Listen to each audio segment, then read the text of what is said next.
Again mga tropa, pag hihigupan nyo, kailangan nakabukas yung ink tank. Sa mga gusto mag-avail ng tissue na ginagamit ko, ilalagay ko din sa description.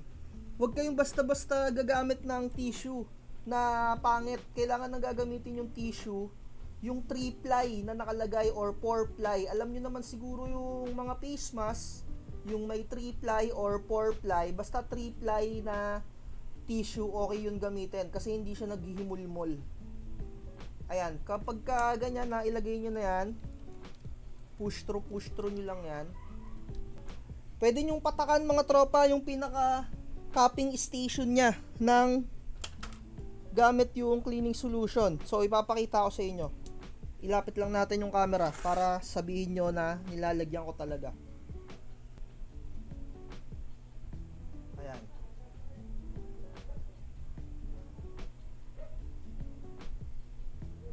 Tapos gagamit tayo ng tissue.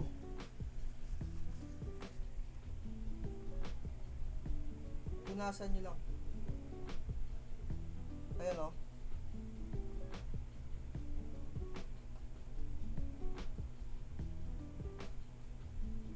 Etong cupping station naman ng printer ko, okay na okay pa to. Pero syempre, yung pagkakaroon ng bubbles, isa rin yun sa indicator na bumabara yung inyong mga cupping station. Kaya dapat ma-maintenance nyo rin yan. Yung mga ink na nandito mga tropa, eto, pwede nyo itong punasan. Ayan o. Kasi minsan, eto rin yung nagfo-form ng mga extra na ink sa inyong mga photo paper or mga bond paper. Linisan nyo na rin. Eto mga tropa, no, meron akong nakita na vlogger sa Facebook na alam ko naman na for the views lang yon. Eto, yung kulay white na yan, huwag nyo nang lilinisan yan kasi hindi yan pwedeng mapigil. Kasi kapag ka napigil yan, may mga something na mag-e-error dyan or baka madali pa yung mga gear ninyo. Ano ba yung mga gear? Eto, yung may mga ganito. Yung kulay white dyan. Eto, wag nyo na itong punasan. Hayaan nyo lang yung kulay puti na yan. Ang pupunasan nyo dito, eto, yung nasa lapag. Kasi ayan yung didikit sa inyong mga piniprint or sa mga photo paper. So, paano nyo siya pupunasan? So, ayan, kuha lang kayo ng tissue. Patakan nyo ng cleaning solution. Tapos, punasan nyo to. Ayan o. Ayan o, diba? Kasi dito tumatagas yung mga piniprint ninyo. Kung madalas kayong magprint as in tuloy-tuloy, mababasa at mababasa talaga to. Kaya ang gagawin nyo, kung meron kayong heat gun or blower, bobloweran nyo to para matuyo yung ink dito, para hindi kumakapit sa piniprint ninyo. And again, natutunan ko lang yon sa kakapanood dun sa isang vlogger na babae. Nakalimutan ko yung pangalan, parang Feel Good TV, kung hindi ako nagkakamali. Pero nung bago pa lang ako, yun talaga yung mga pinapanood ko, yung mga legit talaga. Eto, pupunasan mo to. Napupunasan yan. And eto, yung pinaka-foam niya dito, hayaan nyo na lang yan. Punasan nyo lang din. Ayan o. Diba? Huwag puro gamit mga tropa, no? May maintenance din yung mga printer. And again, yung mga pinapanood nyo, make sure na mga legit yung pinapanood niyo, yung hindi yung mga for the views. At hindi porket sobrang daming subscribers, tunay na yung sinasabi niya, or hindi porket sobrang dami niyang followers, tunay na yung sinasabi niya, no? Yung iba kasi, para lang sa pera at para lang sa views. Siyempre, hindi rin natin sila masisi, lalong-lalo na yung nasa Facebook.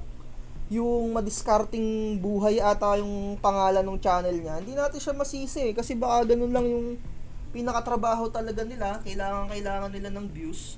Ako dito wala akong pakialam sa inyo mga tropa, gusto ko lang talagang i-share yung mga legit na experience dito. And syempre, salamat din sa mga suporta ninyo, 'di ba? Lalong-lalo na sa mga naniniwala talaga sa mga shit na sinasabi ko dito. Alam niyo naman siguro yung channel natin, puro lang tayo sa integridad, no? Gusto ko yung mga legit lang talaga. Even yung mga prices talaga, yun talaga yung pinaka bad trip ako eh. Kaya pina-price check talaga natin. Ayan o, di ba? So, pag okay na, forward nyo yung printer head para dito naman sa kabila. Dahil ginawa nyo na rin to, binuksan nyo na yung printer, itodo nyo na yung paglinis, di ba? Alisin nyo na yung mga ink dito. Ang dali-dali lang yan mga tropa. Ayan o. Eto lang yung lilinisan nyo dito. Wala kayong pipigilan dyan. Naka-turn off yung printer. Parang tungaw kasi yung nagtuturo sa Facebook. Huwag kayong maniniwala doon. Yung kailangan daw nakabukas yung printer. Tapos aantayin umikot para malinisan nyo yung kulay puti. Hindi nyo nalilinisan yan. Sus Maria Joseph. Eto lang yung lilinisan nyo. Yung pinaka plastic dito. Ayun o. O diba? Walang yan. Nalinisan ko rin. Kuha ulit ako ng tissue. Ayan o. Tissue lang yan. Papatakan ko lang ng cleaning solution. Kaya ako ginagamitan ng cleaning solution kasi tumigas na yung mga ink doon. Para pagka pinunasan, mabilis matanggal. Ayan o, eto o. Diba? Kung nakikita nyo ng maayos, solid. Kung hindi, yun lang. Ayan o. Linisan lang natin yan. Yung mga ink na tumigas dyan. Dati kasi mga tropa, kaya ako ito natutunan. Nagpiprint ako dati.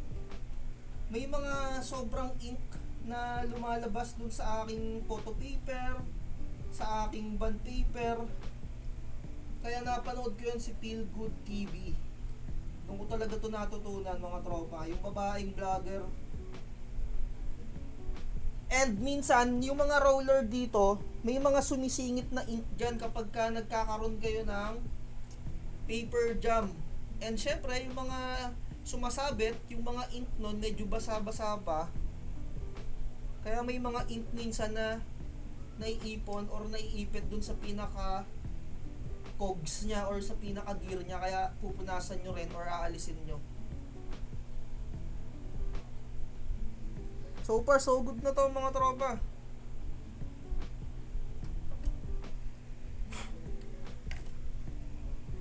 So nakita nyo or narinig nyo na hinipan ko siya. Para hindi na kayo ihip ng ihip, bumili kayo ng ganito. Ayan o, pambuga. O diba? Para hindi kayo ihip ng ihip. Pipindutin nyo lang siya ng ganyan. Kaya nyo to ginagamitan ng pang-ihip para matuyo yung mga ibang hindi natanggal, no? Yung medyo basa-basa pa. Or para mawala yung mga alikabok. Para hindi ka ihip ng ihip. Diba? Kasi tinatamad na ako linisan eh. So far, okay na yan. Ibabalik na natin tong pinaka-plastic nya. Medyo mahaba yung vlogs natin na to.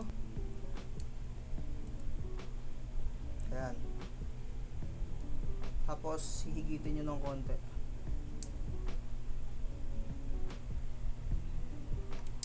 Ayan. Dapat ganyan siya. So, ibabalik na natin yung pinaka-lock. Para maibalik to, isusundot nyo muna to, itong dalawang to. Sundot nyo dyan sa pinaka-dulo. Ayun na. Nakalock na ulit siya. All goods. Pinaka-final natin, magre-refill tayo ng ink. So, eto, ilalagay ko yung kulay black nya. Hindi ko talaga siya pinapaubusan mga tropa. Nagkakataon lang talaga na nagkakaroon ng hangin. Kasi minsan, kapag wala akong piniprint, nagkakahangin talaga yan. Kulay black.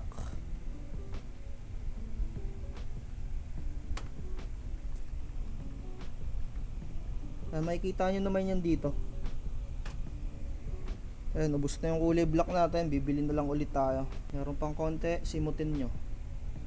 Eto, pwede nyo tong ibenta. Linisin nyo lang to. Pero medyo mahirap tong buksan eh. Ayan o, medyo mahirap tong buksan sa totoo lang. Kapag ka original ha, ayan o, nakalock kasi yan eh. Pwede nyo itong ibenta sa mga gumagamit ng pigment ink. Nasan lang natin yung pinaka butas nya. Next natin yung kulay dilaw. Sa mga gustong bumili ng mga original ink, ilalagay ko sa description para hindi kayo maligaw kung saan kayo bibili. Malalaman nyo naman kung original mga tropa. Tinuro ko naman kung paano.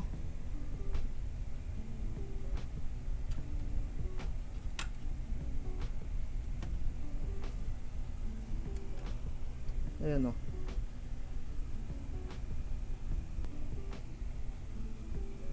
Okay na yan.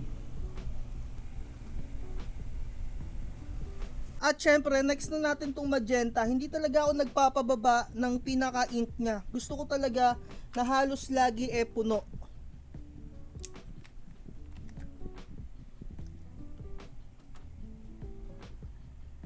Ayan, tapos pupunasan lang natin. Punasan nyo rin yung pinaka-nozzle niya dito para syempre hindi kumalat yung ink.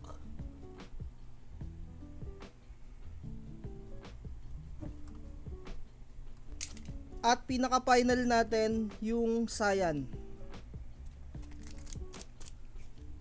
Etong mga ink na nakikita ninyo, galing to sa mga nagko-convert na into pigment ink kagad yung ginagamit nila. Kasi mas mura nilang pwedeng ibenta yun eh. Kasi yun yung mga freebies lang. Kaya nag-hunt ako nun online. Binibili ko yung isang set, mga around 500 or 400 kapag medyo nakachamba. Okay na yun.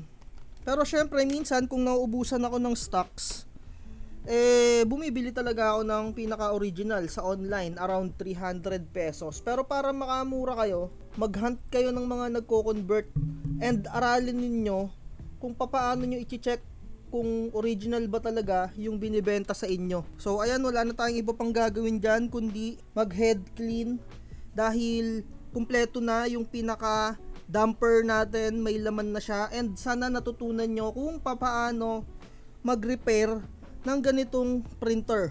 Lalong-lalo na kung ilang beses kayong nag-print head or yung cleaning ng printer head, mangyayari talaga yon. Tapos kapag nakakalimang print head na kayo, hindi pa rin umaayos yung pinaka-output, ganito na talaga yung gagawin ninyo. So papaano siya ibalik? So syempre alisin muna natin yung nakaharang dito na ginawa natin na patungan. Tapos eto yung pinaka-lock niya dito, wait lang para maipakita ko sa inyo. Ayan, eto yung pinaka-harang dito, isushoot niyo lang siya dito. And again, yung pagpwesto, ganito yung pagkapa. Gagalingan nyo na lang magtansya. Ma-shoot nyo naman yan mga tropa, maniwala kayo sa akin. Ayan, okay na. Diba?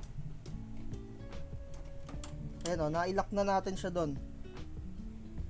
Ayan o, okay na siya. So, ang gagawin ko dyan, kakapain ulit natin dito para maibalik natin siya sa original position niya. And again, ibalik nyo din yung pinaka-screw.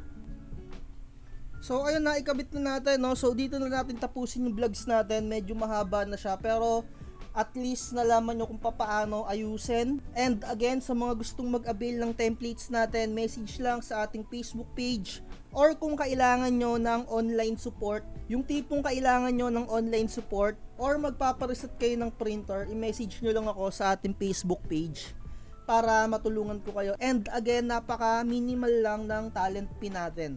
Kasi gusto ko na matuto rin kayo para syempre sa susunod, kayo na yung gagawa para hindi na kayo magbabayad. And again, okay na yan. Like, share, and subscribe. At lagi ko sinasabi, huwag magpapauto. Bye-bye. Sa promo.